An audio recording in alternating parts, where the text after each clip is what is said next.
Hey friend, in this video, I want to show you how to, let's say, find your scheduled messages in Slack. So what I'm going to do, I'm going to show you how to schedule it and how you can find them later on. So I'm going to just say hello right here. And on the lower right hand side, you click the drop down here and you schedule it. So let's schedule this one for Monday at 9 a.m.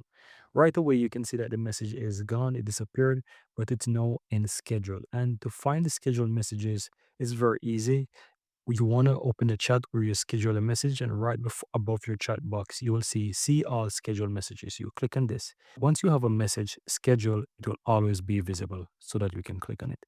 And so once you open it, you will find those scheduled messages here, and you can click this pencil icon to edit the message.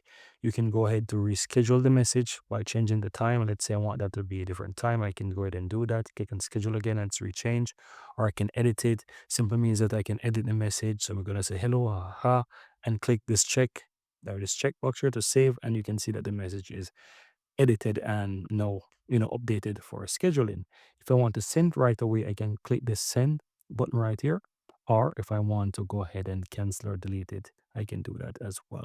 So let's say I want to do that. So that's it. Really, that's how you can easily find your scheduled messages in Slack.